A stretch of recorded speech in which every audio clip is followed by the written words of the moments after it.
Germán Martínez, senador del Grupo Plural. Buenas noches. Germán, qué gusto que estés con nosotros. A mí siempre me da gusto estar aquí contigo, Elisa. Buenas noches. Igualmente, oye, muchos discursos, muchas reflexiones y así ya, bueno, ya inocular, semilla del mal. Yo no quiero que a mi país lo gobiernen los militares, ni los criminales.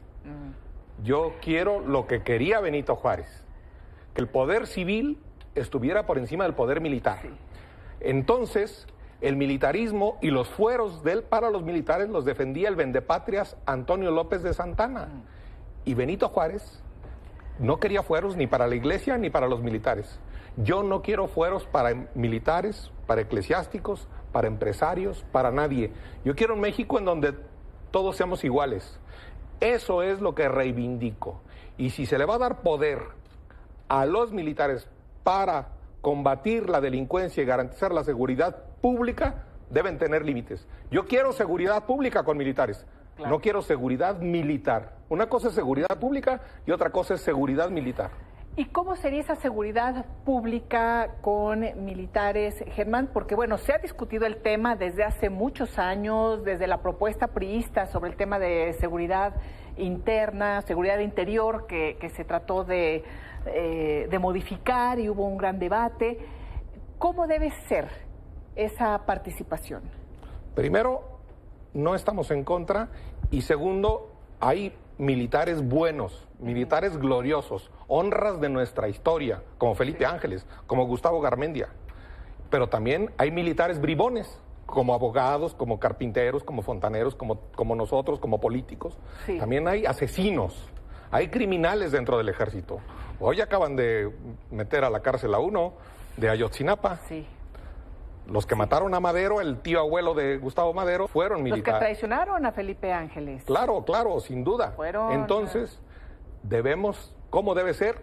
Con límites civiles, con límites en la ley, con límites en la Constitución y con límites que ya están marcados internacionalmente, Elisa, contra la tortura, transparencia, en detención de personas, es decir, con apego a los derechos humanos. Germán, pero ya se había hecho esto.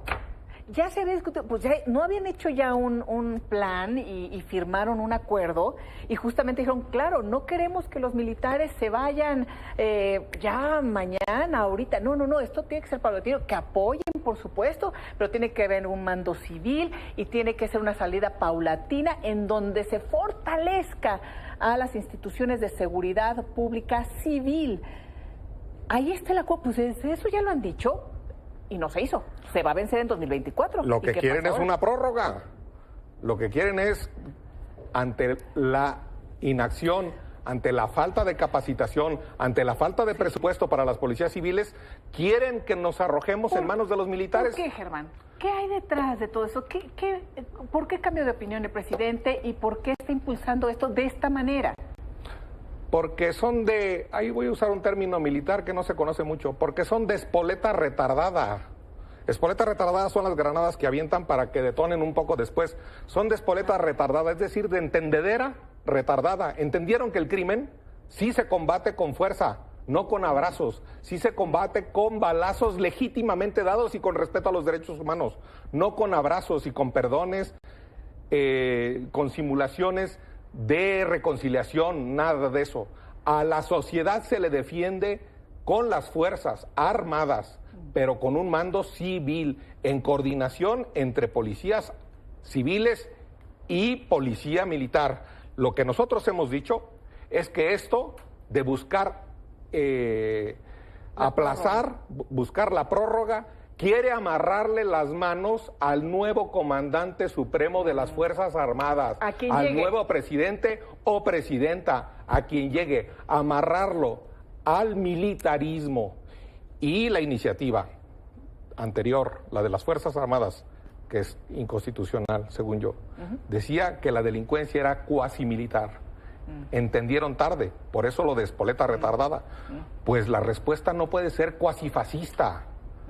No puede ser que lo vertical, que la obediencia ciega, sin mandato judicial, sin que un juez ordene una detención, sin que un juez ordene una escucha, espionaje a ton y son, cañonazos a ton y son. Yo no quiero una reforma a la Constitución con cañonazos a legisladores, cañonazos de los de antes, de dinero, de cargos o de impunidad, ni tampoco para que luego los militares den cañonazos a tontas y a locas a todos, inocentes o culpables. ¿Y cómo se puede negociar con los militares? Yo no negocio con los militares deben estar subordinados a lo que yo hago, que es la ley. Negocio con las distintas fuerzas y estamos dispuestos a negociar. Porque llegar a negociar con armas está complicado, ¿no? Pues claro. Está complicado. Yo solo tengo argumentos, yo solo tengo palabras, yo solo he leído algunos libros, yo solo conozco la Constitución. Oye, Germán, ¿a ti te han presionado o sabes de colegas, legisladores, legisladoras a los que hayan presionado? Porque lo que dijo Dante Delgado me parece muy fuerte, que estuvieron presionados no solo por el secretario de Gobernación, sino también por los titulares de SEMAR y de Sedena. Yo solo me dejo presionar por mi conciencia y por mi mujer. ¿Y quién da resultados? Tu conciencia y tu mujer. Claro. Sí. Pero ¿están viviendo eso o no? A mí no me asusta que Dan Augusto... ¿Y que aparezcas en una lista? A mí no me preocupa, pues el presidente quiere algo. Por supuesto que hay que atender lo que el presidente quiere. Hay que atenderlo, pero si mi conciencia lo dice de manera distinta y si la Constitución dice otra cosa, no se le puede conceder. Pero yo estoy dispuesto a intercambiar argumentos. A mí no me asusta que el presidente diga, yo quiero esto, ni que el secretario de Gobernación nos hable, ni que un gobernador ponga un tuit, ni que un loquito embajador de México en España mande un tuit presionando a su correligionario o su coterráneo de Sinaloa, a Mario Zamora, un senador digno. Entonces, eso no me presiona a mí como senador. Y a mí me presiona la Constitución, a mí me presiona la historia, a mí me presiona qué le voy a decir a los liberales de Benito Juárez, de Zarco, de Ponciano Arriaga, que tanto invocan desde la 4T y tanto traicionan. Se traiciona a Benito Juárez militarizando al país, se traiciona a Madero, que lo mataron militares militarizando al país, se traiciona a Venustiano Carranza, que era un civil. Y yo aquí digo, si el general secretario Sandoval nos va a cuidar, como cuidó en tiempos de Calderón a los de la masacre de Allende, pues mal nos va a ir en este país.